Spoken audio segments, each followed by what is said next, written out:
I don't usually dedicate my podcast episodes to people, but the unique nature of this one inspired me to honor a friend of mine who has been exploring her Jewish lineage. Her name is Priscilla Bloom. Priscilla, you may not know how much I appreciate your support of my work. You've supported it from the very beginning. You enrolled in my 30-day challenge, you subscribed to my newsletter, and you followed my social media post, even when I didn't have a clue what I was doing. And you not only bought my new book, but you listened to it. You asked thoughtful questions, and you gave me insightful feedback. And you took the time to leave an Amazon review. And that is worth everything to a new author like myself. I pay attention to who supports me and who doesn't, and you absolutely have. So this is my way of saying thank you.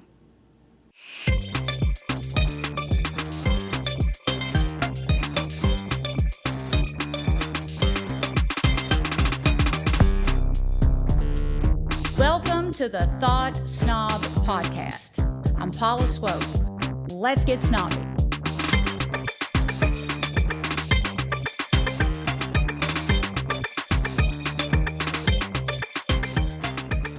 I'm here today with a very special guest who has an incredible and fascinating story to tell. This lovely lady right here is Linda Ambrose Broenniman. Now, Linda was raised Catholic, but found out later in life, in a discovery that was as unexpected as it was fascinating, that her father hid his Jewish heritage that went back 8 generations to Budapest, and he carried his secret to his grave. And when I learned about Linda's story, I thought, how many of us really know our family lineage? That inspired me to learn more about Linda. And the more I learned, the more I knew my audience would be as intrigued and inspired as I am by her story. She went on quite a journey to discover the truth about her family, and she put it all down in a book that's filled with 8 generations of surprises. The title of her book is The Pulitzer Saga, and I know that all of you all are going to run out and buy this book after you listen to this episode of the Thought Snob Podcast. You are not going to believe this story. So without further ado, it's storytelling time. Linda, welcome to the show. It's an honor to have you here. Oh my goodness. Thank you, Paula. Thank you so much for having me. I really appreciate this opportunity, and that was such a beautiful introduction. Thank you so much. Oh, well, you're welcome. You certainly deserve it. I want to just kick this off by letting our people know that are listening. So this podcast is all about helping people heal. And on the surface, you might seem like an unlikely guest, but you absolutely aren't. Because your story is one of the best examples of divine intervention that I've ever heard. And when divine intervention is present, truth surfaces, miracles happen, and healing occurs. With all of that said, let's start with the box, because its contents are as crucial to this story as our breath is to our survival. So, the box. Tell us everything. And I think that was the first miracle. My parents, in 2011, my parents' house nearly burnt down. And, my sister was living in Buffalo. My parents were living in Buffalo. My mother actually, unfortunately, died as a result of the fire. But my sister was trying to just save things and pull things out because, when the fire trucks are there, it wasn't only the fire, it was the water damage afterwards. So she was trying to pull things out and save what she could save. And she didn't even realize, but she had pulled a box out. And it was, a regular, it looked like a moving box, that big. She had no idea what the contents were. So there were like no labels or anything on it? No, it was just a plain brown box, plain brown box. And then, and that was in 2011, but in 2015, 2016, I sort of decided okay, it's time for me to start to look into my family. And I had no idea where to start. The only thing I knew was that at one point my mother had told my brother when he was considering going into ear, nose, and throat in medical school, she said, "Oh, you have a famous great great uncle, Adam Pulitzer." So I looked him up. He actually has a lot on the internet. It's amazing what's there, because he is to this day considered the father of otology, but which is ear, nose, and throat. Um, but at any rate, she was just cleaning out a closet and found the box and opened the box, and everything was in Hungarian. She had no idea what it was. And she said, "Well, you're looking into the family history, so I'll send it to you." So it arrived, and in the contents were, when I opened it, it literally smelled like an attic that hadn't been opened for years. It was really musty and so on. And a lot of old documents, yellow documents, photographs, letters, all sorts of things. And most of it was in Hungarian. Hmm. So I didn't know Hungarian. Hungarian's an incredibly difficult language. I started to do, started to use Microsoft Translate and Google Translate. And trust me, those don't work with Hungarian at all. So I was really stumped, and started to look for somebody that could help me translate. And again, another miracle. A friend of a friend um, introduced me to somebody who lives about a half an hour from me. And I went to her house. It was I'll never forget this. It was a beautiful, like one of the first beautiful spring days. So it was nice out. And I went up on a Saturday, and I brought this box, and I pulled out one of the envelopes and took it into her house. And she's incredible. She's just, has so much energy, and was so enthusiastic. And we sat down, and I think I could have stayed at her house for the entire day. If I didn't have another commitment, I would have. And we went through some of the documents, and this was only a small portion of them. And what she said, she started to translate some of the letters, and there was a letter in there that was just so heartbreaking. It was a letter that my great great grandfather at 99 wrote to Governor Horthy, who was the premier. He was like the president of Hungary at the time, in 1944. So it was during the war, during the Holocaust, when the Hungarians when the Germans had entered Hungary. And he had lost his house. The Nazis took over his house, and they put all the Jews into what was called Yellow Star houses. Mm-hmm. And from the entire family who owned a huge apartment building, and each of the apartments were inhabited by family members, the entire family had to go into one room into this Yellow Star house, and they had 6 days to pack. Um, so the kinds of things were just horrific that we found out. But back to this letter, he had asked Governor Horthy for an exemption from all the anti-Jewish laws, and he actually did receive it, which we found out later. But by that time, it was too late. But at any rate, sort of, I know I'm transgressing a little bit, but I'll go back to the box. So this person, Anna Bayer, she was remarkable. And she said, these letters and these documents are so important. You really need to have them researched properly. So she sent out emails to a number of her contacts who she thought could help. And again, another complete miracle.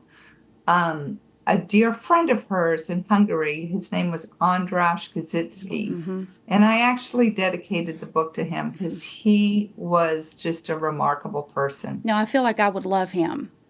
Oh my God, Mm-hmm. he was remarkable. Mm-hmm. I mean, yeah. So he helped me with this research, and we uncovered 8 generations of my father's Jewish family. It's absolutely incredible. I haven't had time to read your entire book, but I studied quite a bit about this story. And in chapter 1, you stated that your childhood was a charmed life, but there were secrets. And I got to know, did you have like tangible evidence of secrets, or was this just like an intuitive knowing? Because this is not your average, ordinary, cliche family secret, like daddy's got a girlfriend in another town kind of thing. I mean, this goes Right. way beyond. And so Right. I have to know the story behind that. Well, they never talked about it, but here we were growing up, and I'm one of 7. Mm-hmm. One of 6. Yeah, one of 7. So I have 6 siblings. Um, so our house was always full, and we always had friends, and my grandmothers lived with us. So it felt full, but we didn't have cousins, we didn't have grandparents. And my parents were, somewhat guarded, shall I say. Mm-hmm. And whenever we asked them about, what was our grandfather like? What was life like growing up? We get little tiny snippets, but not much. And there were many times that my father said, well, we just don't talk about that. And so part of it was, I really think that as a child growing up, when you're not being told and you're asking questions and just getting, nothing back, you just feel like there's something wrong with you, that it's a problem with you. Sure. So And there as was kids, I always mean, we ask a lot more questions anyway than we do when we're adults. It's like we ask all kinds of exactly. questions, kids just, yeah. Yeah, yeah. So, I'll give you an example. My grandfather's portrait hung in our dining room. Mm-hmm. And I remember once, and when I was very young, I asked my grandmother, you know, what was he like? And she, you could just see this incredible sadness just come over her. It was like this energy that just, overtook her. And she became so sad that I didn't want to ask any more questions. Sure. I didn't want to make her unhappy. But, at one point, she told me that, oh, he was taken as a political prisoner and died in a concentration camp. So I knew little things like that, but, and it made sense, right? The Nazis took political prisoners too. But, Right. there was so much more to the story. And I wish she had told me more. Right. Is that what led you to confront your mother? Am I using the right word? I mean, if I got my timeline right, in 1983, you were 27, right? And Back it up a little bit, but yeah, okay, in the 70s, it was in the 70s. So, okay, yeah, in the 70s, my sister, what happened was my sister was a doctor, is a doctor, and she had gone to a medical convention in Montreal, mm-hmm, and she stayed with her godmother. mm-hmm, And her godmother, our families go back generations. Like my great grandmother was best friends with her great grandmother, or her husband's great grandmother.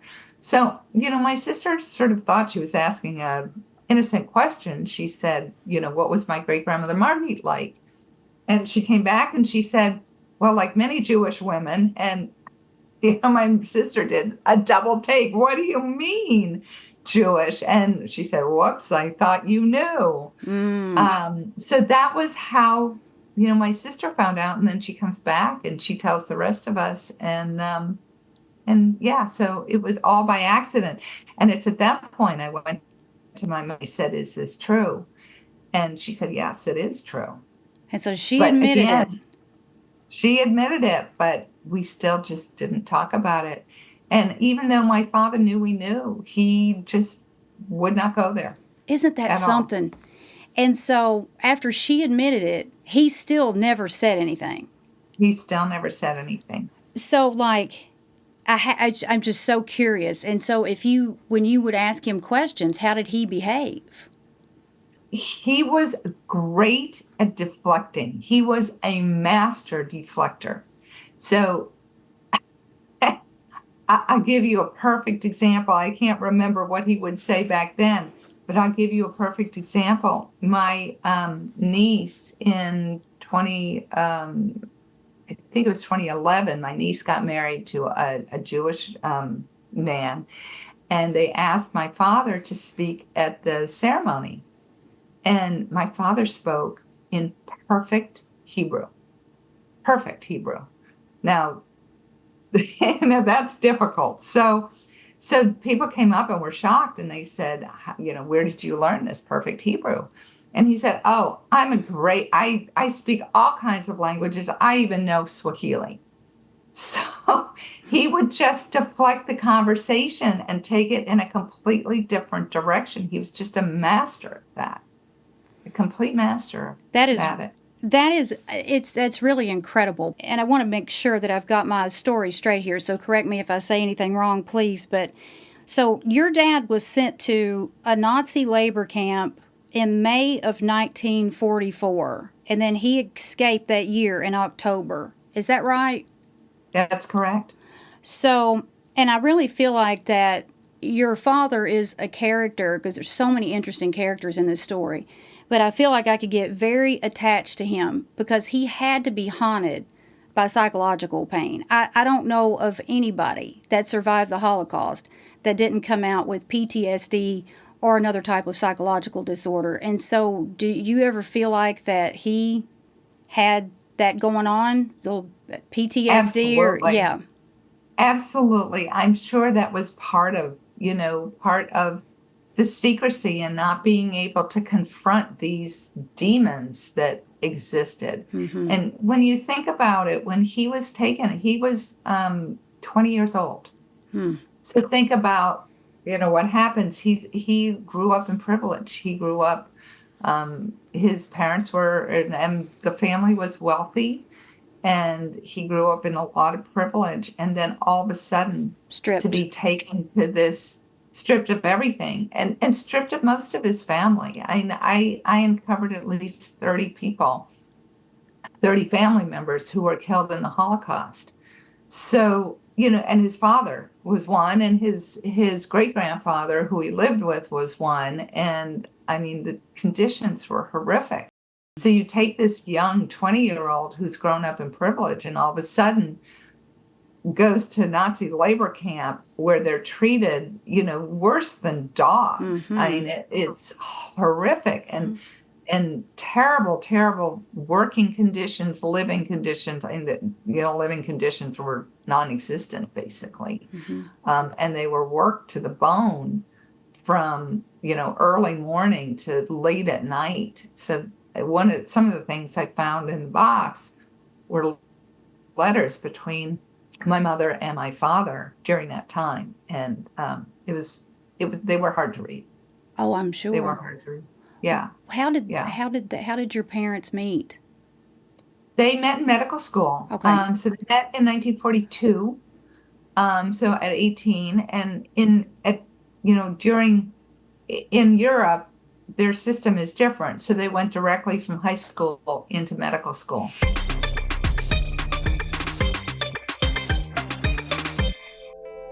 When someone tells you over and over again that you can't have what you want, you believe it. And those beliefs, unless they are interrupted, have the power to destroy your life. This book takes you on a journey of self-assessment, self-reflection, and self-empowerment, but it's not a quick fix. It's a playbook to a better life. And if you emulate my spiritual teachings, your life won't look the same 1 year from now. I want you to know that if you want something, you're meant to have it. That burning desire that you've always had is there for a reason. Your intuition tells you that you are supposed to do whatever you want to do, and that's why the burning desire never goes away. You may have shut it out a time or two in your lifetime, but it always comes back. Together, we're going to bring that burning desire to life. You can attract whatever you want, regardless of your past and present circumstances. When we're done with your spiritual transformation, those who have treated you badly will wish they hadn't. Miracles aren't reserved for the saints.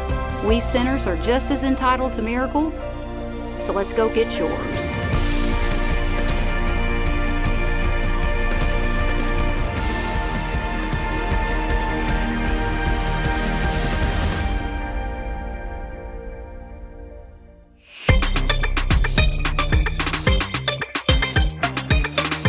So they met at 18 in medical school. What's interesting is at that point, there was the Jewish laws, and only 6% of students were allowed to be Jewish. So the fact that he was even in medical school was a miracle. Right. And I don't know if when they met, I don't know if my mother actually knew he was Jewish. Mm-hmm. I know she thought he was very poor because he dressed shabbily. He always dressed shabbily. He was like a, absent-minded professor. Mm-hmm. So, but yeah, I think she was a bit shocked when she found out the family that he came from. Mm-hmm. But yeah, so they met as medical students. I'm always impressed with people who aren't pretentious. Yeah. And he clearly wasn't, No, my father was never pretentious. Mm-hmm. Never pretentious. So they met at 18. I guess that with what happened to him at 20 years old, that ripped those two apart. And then I'm so fascinated by the timeline. So when did they come together again? Your parents? Well, what's very interesting is when he went off, the day before he went off to labor camp, he proposed to my mother. So they were engaged. And he went off to labor camp. Well, she, at the same time, my mother was Catholic, Mm-hmm.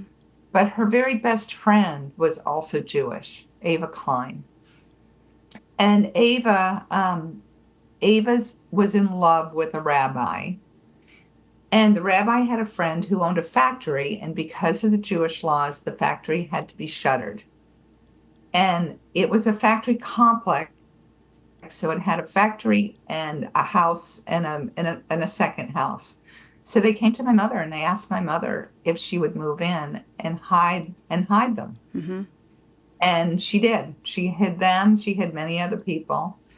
And then when my father escaped from labor camp in October of that year, he came back, and he and another person who he escaped with went to the factory and were hidden by my mother. Wow. So my mother actually hid my father and my grandmother. Your mother was your mother was a true hero. Oh, absolutely. Oh my God. And Absolutely. oh my God, I want our listeners to hear about because she was awarded the Righteous Among the Nations. For people who aren't familiar with that prestigious honor, oh my God, will you fill all of us in on what that means? Well, it is the highest honor that the Israeli government gives to non-Jews who hid Jews during the Holocaust. So most people know Oskar Schindler because of the movie Oskar Schindler, and Wallenberg is the other one, the Swiss diplomat who saved a lot of people. And there's probably 20,000 names of people who were awarded Righteous Among the Nations, and they have their name inscribed in the Wall of Honor at Yad Vashem in Jerusalem, which is the big Holocaust museum in Jerusalem. Right. So it is quite an honor. And last May, this past May, in Buffalo, it turns out that there were 3 Hungarians who were awarded Righteous Among the Nations, who all made Buffalo their home. So my mother was one, and Tibor Baranski was another, who had been a priest and saved thousands of people. And then a nun from the Grey Order of Nuns called Sister Schlachta. And they put a mural up in Buffalo with the 3 of them. And we had a mural unveiling in May, and it's a beautiful, beautiful mural. Oh, So, but that is incredible. How do you think that your yeah. mother would have felt about that? Well, it's so interesting. My mother was so humble. I think she would have said, I I don't deserve this. But I will tell you, I'll give you an example of my mother. When she was awarded Righteous Among the Nations, which was in 2006, she was in advanced stages of Alzheimer's. Mm, So we all went to the ceremony. I'm not sure she quite understood what was going on, but after she got the award, there were a lot of press around her, a lot of journalists asking her questions. And one journalist asked, "How did you have the courage to do this?" And she said, I'll never forget this because even in Alzheimer's, she came out clearly and she said, "I did what any decent human being would do." And that was my mother. mm-hmm, She was like, this is what decent human beings do. She mm-hmm, said she would not consider herself a hero at all, mm-hmm. She but she was absolutely remarkable. was. And She is was. and is. Oh my goodness. I mean, Yes. this whole thing, this whole story is part of, in my opinion, a way bigger purpose, because you have, really shine the light on the Jewish community through putting all this down into this book. Thank It's you. it's incredible. It is really, really impressive. And to learn about a woman with that much integrity, she's a true hero. And I don't think that I could have. God, she was fiercely loyal. I don't think I Yes. could have kept that secret. Could you? Do you think you could have kept that secret? That's a No, big it's secret. remarkable. It is remarkable, right? That she kept a secret all these years, but she loved my father. She loved him so much and used just used a great word, loyalty. Mm-hmm. She was so loyal to my father that she would not reveal his secrets. And because had she started to talk about herself, she would have had to reveal those secrets. That's right. And she hid my father, she hid my grandmother, Mm-hmm. which is remarkable. We didn't know anything about that until after the ceremony. Right. So, So, yeah. how did this? I mean, did finding all this out change your identity? I mean, I got to know how you felt when you discovered this. You know, yes, very much so. I think part of it is when you're growing up with secrets and you don't know, you just don't know. You think there's something wrong with you. And I think I was um I didn't want to talk about it either. I didn't want to talk about myself. I think I put a shell around myself and wouldn't let anything in because I thought there was something wrong. And think by finding all of this and finding these incredible people, I think one, it helped me realize one, there's nothing wrong with me. And it was very freeing. I think it helped release the anger I felt towards my father, because I will admit, when I found out, I was angry at my father. Sure. I was angry. And we didn't talk more about it, but you had asked about PTSD. My father could be really, really tough and he could explode. And I think that comes from that PTSD, Sure. but we didn't know why. So I was just angry at my father. And I think all of that has been released. And by releasing all that anger, I'm just so much more free. Sure. I But I would. think also the other piece about that is being able to connect. And that's why I wrote the book, really. It was my way to connect with my ancestors. I needed Mm-hmm. to understand them. I needed to get close to them. And by writing the book, that's what it did for me. And I just feel like I know them now. Mm-hmm. And I feel like they're always with me, Oh yeah. which has been such a gift. Oh, absolutely. And writing a book is not an easy task. Have you written one? Is this one book you've written one? Yeah, this Okay. is my first one. Yes. So when I first started writing my book, and a lot of it was about generational trauma and how I released that. It was cathartic for me just working through the stories. Did you feel the same way when you were writing the Absolutely. Pulitzer saga? So much. Yeah, Yes. yeah, Very much so. yeah. Very much so. So, did you Yeah. ever have an opportunity? I mean, I know that your mother unfortunately passed away in 2011, and so God, so sorry to hear that. Thank But did you. you ever have an opportunity to talk to your dad about this when you started digging into the box? It's so interesting. I would call him once a week and we set up, we set up an appointment actually. Once a week we would talk and we were going to talk about his family and his history, and he would never admit anything. He would repeat sort of the same stories. And my father also he was a master at exaggerating a little bit too. Mm-hmm. My radar was pretty good at that point. So I knew when he was exaggerating and Mm-hmm. when he was really hitting the truth. Mm-hmm. And I just didn't, I would try to pepper him with questions and just didn't, he wouldn't go there. Would not He take the was, bait. no, no. Well, now I understand too that he was also in. He was in a. Wasn't he in a Russian camp at some point? Did he ever talk about Yeah, that? It seems like I heard you say somewhere that he did talk about that. yeah, he would talk about that, but this is where the radar was important, right? I think he loved Hogan's Heroes and MASH.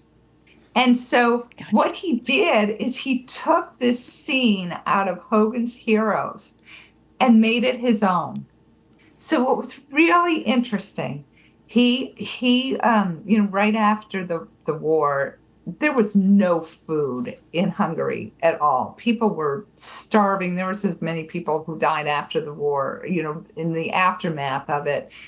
And the Russians were, you know, they were still anti-Semitic. They were really, it was a horrible Mm-hmm. circumstance. So he and his and Ava's rabbi boyfriend and two other people went to search for food, and they were captured.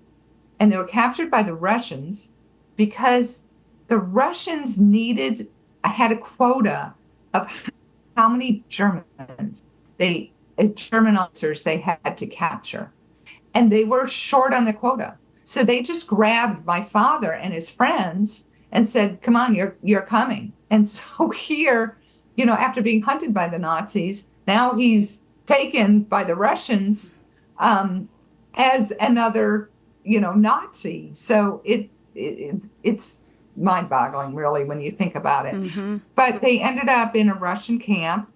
Um, and what happened was, I think this is what happened. They, since my father was a medical student, he started to help out the doctor in the camp because there was a horrible typhoid epidemic. And he started to help out the camp doctor. And she said, she sort of made it slip that they were going to be shipped to Siberia in a couple of days. And when he told the rabbi that, the rabbi just started to yell again in any kind of language that, they all spoke a lot of languages, but not Russian. So, but it just so happened that one of the Russians was Jewish and knew Yiddish.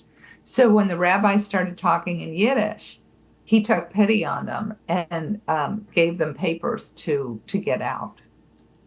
So, so they got out, and the Russians told them, they said, don't go back to Budapest. Budapest is still very dangerous, but go to Szeged, which is about an hour and a half by car now, south of Budapest.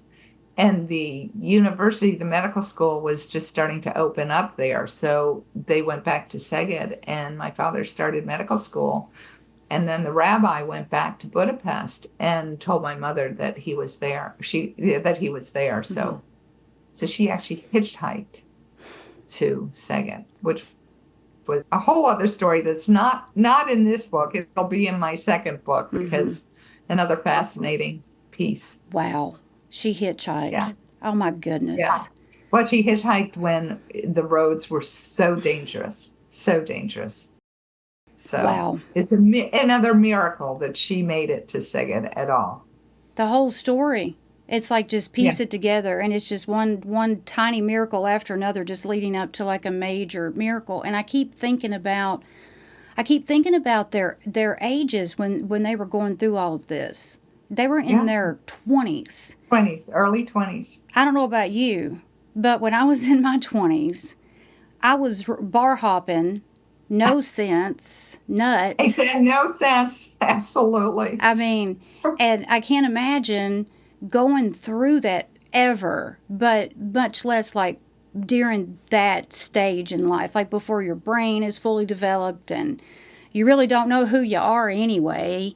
And so, wow, that is really something. But it sounds to me like that your mother was just a badass from the very beginning, really. She's an absolute hero. And I can't wait to read your Yeah, second book. So you are going to do a second book. yes, yes. There was a lot to, I had actually written a much bigger manuscript, and then I worked with an editor, and the editor said, you need to just focus. And so we cut a lot of it out, but I'm going to get back and put those other pieces together in another book. That's fabulous. Well, I've Yeah. got to make my way through the first one, and I can't wait to read book number 2. That's for sure. And I would Oh, just thank you. and I would just like to ask you one more thing. Do you have any advice for a person who wants to start, diving into their family history? I've never Well, done that. first of all, I think the biggest thing is to start as young as you can possibly, be, because by the time I started, most of the people that really knew these stories, I think back and I think back, a lot of these incredible stories, like the Adam Pulitzer that I spoke about, Mm. he died in 1920. Well, my grandmother would have known him. My Right. grandmother was born in 1902, so she knew him. So I think about, wow, if I had really pushed and spoken to my grandmother, how much personal information could I have gotten? Mm-hmm.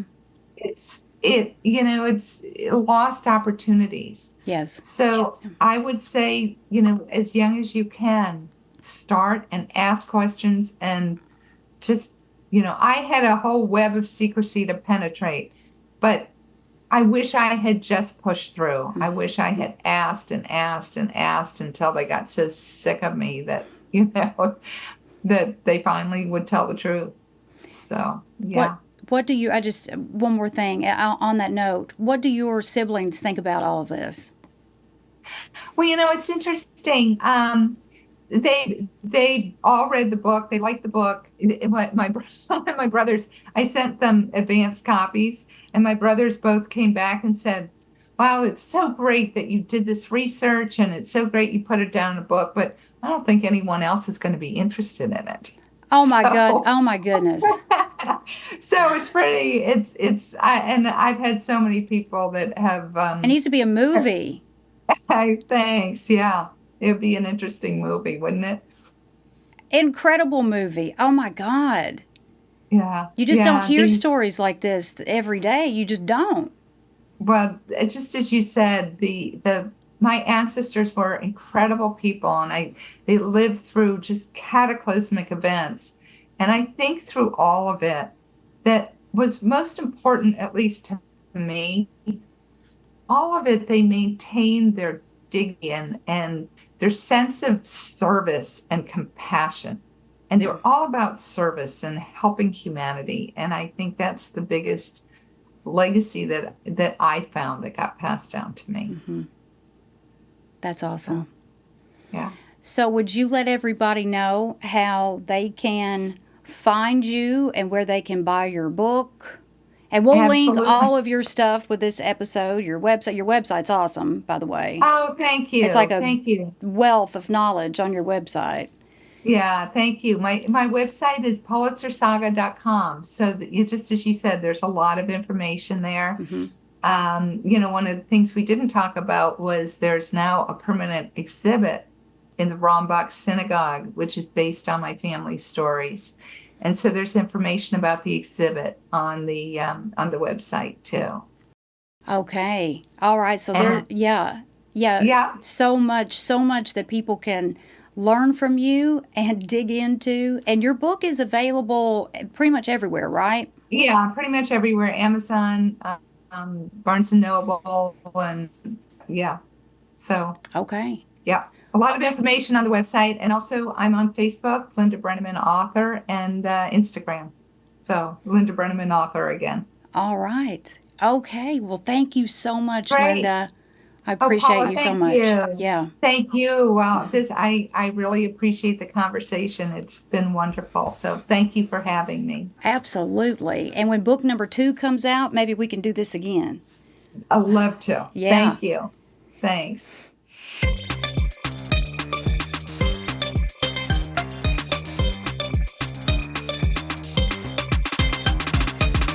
The Thought Snob Podcast with Paula Swope has been brought to you by Thought Snob Media in association with Special Purpose Studios. All production, mixing, and sound engineering by me, Will Swope. We hope you've enjoyed this podcast. Please take a few seconds to give us 5 stars and leave a review. See you on the next Thought Snob Podcast with Paula Swope.